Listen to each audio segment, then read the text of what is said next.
question was, what are the specific interventions that can be done to revitalize India and or Bharat? So, yeah, please, anyone. Thanks for your thoughts. Would you like to comment? I think because I'm a political campaigner primarily, so most of the time I'm thinking in terms of policy solutions and all that. There are two, three things which have been going on in my mind since the past 2, 3 years. First of all, definitely we have to change our curricula. Right, and it has to be done right from the time a child is inducted into school till the time he or she post graduates. So we should not have, for example, a postgraduate student studying for 7 years in a university on taxpayers' money without on an issue like Naxalism, without even letting the taxpayers know how many Naxals has he financially included under Jan Dhan Yojana, Mudra Yojana, or any Yojana that the UPA government brought into place. So that Sorry, is number what? one.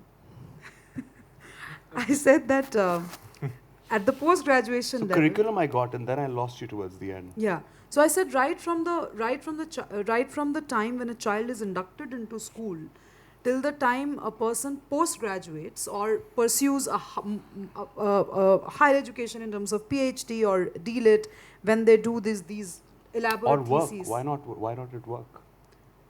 Yes, at work as well, but So, when right you now, go to work- that perhaps that's where I'm coming in. That you need to marry the work and the education. You can't be a perennial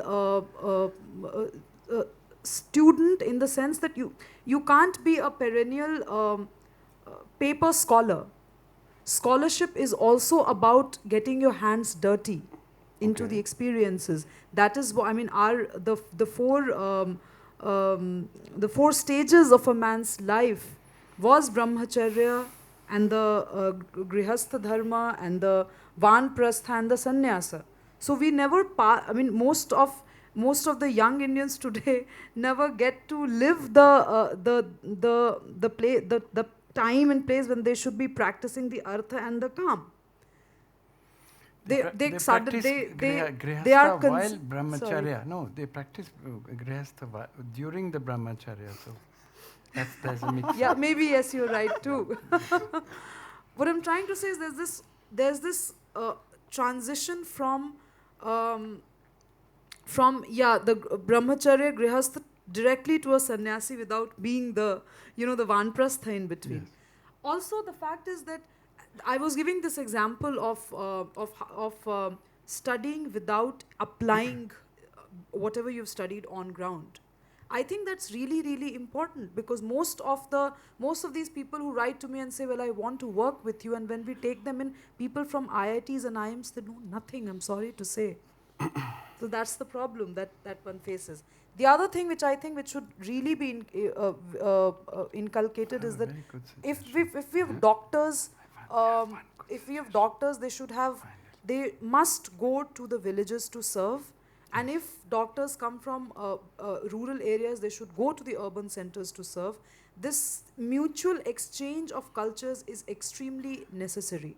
I also feel that a person from Tamil Nadu should necessarily be exposed to some kind of work experience in the northeast and vice versa. And it doesn't necessarily hold for south and northeast, but north, west, east, different geographies of India, because unless we do that, it will be very difficult for us to understand the diversity. I have been a literature student, and when I studied the Indian literature in English, it was atrocious to find not even one text from the northeast. I was extremely pained to find not even one text from Bihar, the place I come from. It was atrocious to find that just one text, Silapatikaram, defined what South Indian literature was for me.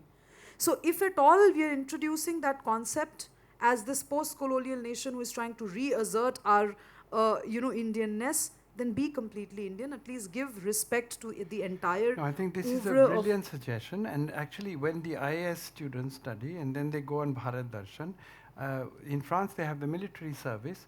I think it's not just the doctors. I think every student. That's what Mao tried. Yes.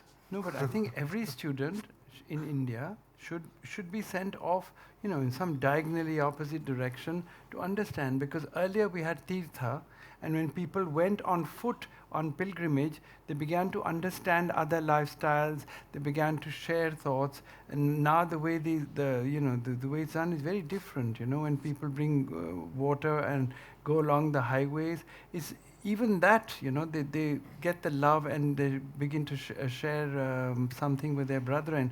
But I think much more than that is an official education policy, so that people, when they complain in one part of India, they should know they have brethren who have even less, or what they could learn from them. I think So an integration is needed. I would agree, and I personally, the major part of my understanding of Bharat has been through my travels, and I've made it a point to travel extensively with my children in India, in various parts of India, and the understanding they've gained of this vast country is a lot more than they would have ever got in like 20 years of schooling or college education.